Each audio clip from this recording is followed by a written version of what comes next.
Hello friends, मैं doctor Rakesh Patel. आज दूसरा एक वीडियो हमारे सिटी एंजियोग्राफी सीरीज़ का लेकर आया हूँ, जिसमें हम बात करेंगे प्रिपरेशन के बारे में जो हमें करनी है सिटी एंजियोग्राफी या फिर कोई भी कॉन्ट्रास्ट एनहांस सिटी स्कैन से पहले। तो आओ हम जानें प्रिपरेशन के बारे में। फर्स्ट ऑफ ऑल, अगर हमारा सिटी स्कैन एग्ज़ाम इमरजेंसी नहीं है और अगर प्लान्ड है तो सबसे पहले हमें अपॉइंटमेंट लेना ज़रूरी है, या तो फिर बेहतर है हम खुद जिस डिपार्टमेंट में जिस सेंटर पर हमारा सिटी स्कैन होने वाला है उस सेंटर की विज़िट करें। वहाँ के रेडियोलॉजिस्ट या फिर रेडियोलॉजी असिस्टेंट सिटी टेक्नीशियन से हम पर्सनली मुलाकात करें और समझें अपने प्रोसीजर के बारे में। पहले हमें ये जानना ज़रूरी है, किसी भी सिटी एंजियोग्राफी या फिर कॉन्ट्रास्ट एनहांस एंजियोग्राफी के लिए प्री रिक्विजिट है आपका नॉर्मल सीरम क्रिएटिनिन का रिपोर्ट जो पहले हमें करवाना है। और दूसरी most important thing is NBM, यानी कि हमें भूखे पेट रहना है। पानी या फिर कुछ भी सॉलिड फूड भी हमें 4 आवर्स तक लेना नहीं है। बात करें कपड़ों की, तो हमें लूज़ फिटिंग्स कपड़े पहनने हैं जो कंफर्टेबल हो, जिसमें कुछ मेटालिक क्लिप्स या मेटालिक वर्क या कुछ स्टोन्स वगैरह ना लगे हुए हो। कुछ ज्वेलरी होती है या फिर ग्लासेस होते हैं, डेंचर होते हैं, हेयर पिन्स होती है, वो भी सिटी स्कैन की इमेज को अफेक्ट कर सकते हैं, तो वो भी हमें प्रायर टू एग्जामिनेशन वो रिमूव करने हैं। कुछ ऐसे इनरवेयर्स होते हैं जिसमें मेटालिक क्लिप्स रहती है, तो वो इनरवेयर्स भी हमें रिमूव करने रहते हैं और बेहतर हो सके तो हम घर से ही उनको निकाल के जाएँ। कई बार ऐसा भी होता है कि हमारे कपड़े वहाँ पर सूटेबल नहीं होते हैं सिटी स्कैन के लिए, तो वहाँ का एक सिंपल सा गाउन देते हैं, वो हमें पहनना पड़ता है।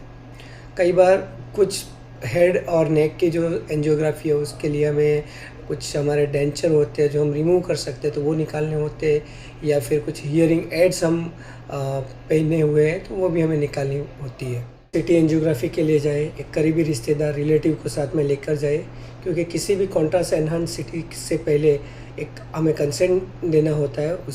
उसमें पेशेंट मरीज़ के साथ उनके रिलेटिव रिश्तेदार का साइन भी नेसेसरी है। अगर पेशेंट प्रेग्नेंट है तो उसको पहले इन्फॉर्म करना चाहिए सिटी टेक्नीशियन को अपनी प्रेगनेंसी के बारे में। अगर पेशेंट ब्रेस्ट फीडिंग करवा रहा है तो ज़रूरत है कि सिटी स्कैन के एग्जामिनेशन के बाद 1 या 2 दिन तक अपने बेबी को ब्रेस्ट फीडिंग ना करवाए। वैसे तो अमेरिकन कॉलेज ऑफ रेडियोलॉजी की गाइडलाइन के हिसाब से बहुत मिनिमम चांस होते हैं कि बच्चे को ब्रेस्ट फीडिंग द्वारा आयोडीनेटेड कॉन्ट्रास्ट उसकी बॉडी में एंटर हो। डायबिटीज़ के लिए यूज़ होने वाली मेटफॉर्मिन ड्रग्स जो होती है वो हमें 48 आवर्स बिफोर बंद करनी रहती है। कुछ इंटरल्यूकिन 2 टाइप की मेडिसिन होती है, वो हमें 2 हफ्ते पहले बंद करनी रहती है। अगर हमें किसी मेडिसिन से नॉन रिएक्शन है तो हमें डॉक्टर को इन्फॉर्म करना है, ताकि आपका जो एग्जामिनेशन है उसको पहले हम प्री मेडिकेशन दे सके।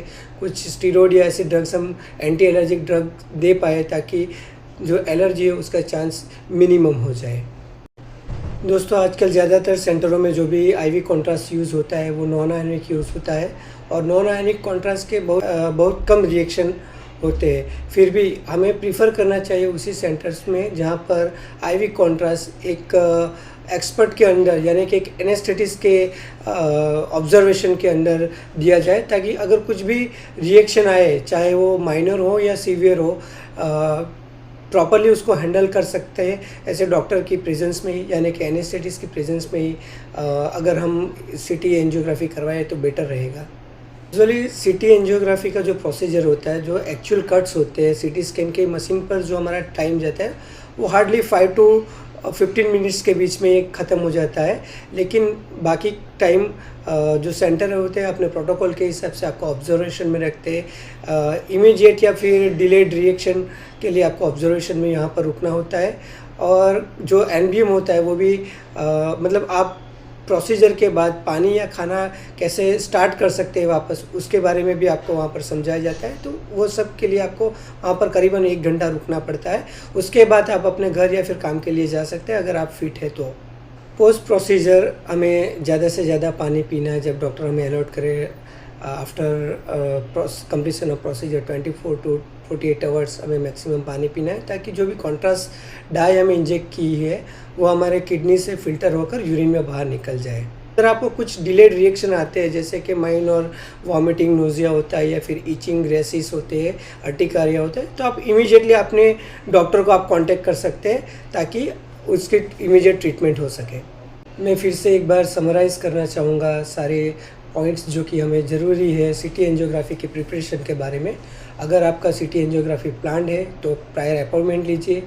आपके सिटी टेक्नीशियन या रेडियोलॉजिस्ट से मुलाकात कर आपके सिटी एंजियोग्राफी के बारे में, एग्जामिनेशन के बारे में डिटेल में जानें। दूसरी इम्पोर्टेंट चीज़ है एनबीएम, नील बाई माउथ, यानी कि भूखे पेट रहना है 4 घंटे तक। ब्लड इन्वेस्टिगेशन जो ज़रूरी है, इम्पोर्टेंट है, वो सीरम क्रिएटिनिन। आपका बॉडी वेट चेक करवा लीजिए। डॉक्टर्स के साथ डिस्कस करें अपने ड्रग्स के बारे में, जैसे कि मेटफॉर्मिन हो या फिर इंटरल्यूकिन 2 हो, या फिर और भी कोई ऐसी मेडिसिन हो जिससे आपको एलर्जी हो, उसके बारे में इन्फॉर्म कीजिए। तीसरी बात है आपके क्लोथिंग्स के बारे में। हो सके तो कंफर्टेबल क्लोथिंग्स पहनिए, ज्वेलरी निकाल दीजिए, dental wearing, glasses, hair pins या फिर कोई पियर्सिंग से वो निकाल दीजिए। अपने करीबी रिश्तेदार के साथ चाहिए, और कंसेंट के लिए करीबी रिश्तेदार की भी वहाँ पर ज़रूरत पड़ती है। अपनी जो भी एलर्जी है, अस्थमा है, मेडिसिन के साइड इफ़ेक्ट्स है, पास हिस्ट्री है कुछ भी मेडिसिन रिलेटेड या कुछ भी रिएक्शन के बारे में, तो बताइए ताकि आपका प्री मेडिकेशन हो सके। आफ्टर प्रोसीजर बहुत सारा पानी पीजिए according to advice of your doctor, and that's it. बहुत ही सिंपल सा प्रोसीजर है, विद इन 2 to 3 आवर्स पूरा प्रोसीजर ख़त्म हो जाता है। और अगर आप फिट है कुछ भी काम करने के लिए, तो कोई भी ऐसा कॉन्ट्रा इंडिकेशन नहीं है कि आप सिटी एंजियोग्राफी के बाद ना कर सके। Thank you very much friends हमें सुनने के लिए। अगर और भी कुछ प्रिपरेशन के बारे में जानना चाहते हैं तो हमें कमेंट बॉक्स में बताइए। हमारे सिटी एंजियोग्राफी सीरीज़ के अगले वीडियोस के बारे में भी आप सजेशन कर सकते हैं। आप हमें फॉलो कर सकते हैं यूट्यूब, इंस्टाग्राम और फेसबुक पर। Thank you very much for listening us. Thank you. Have a good day.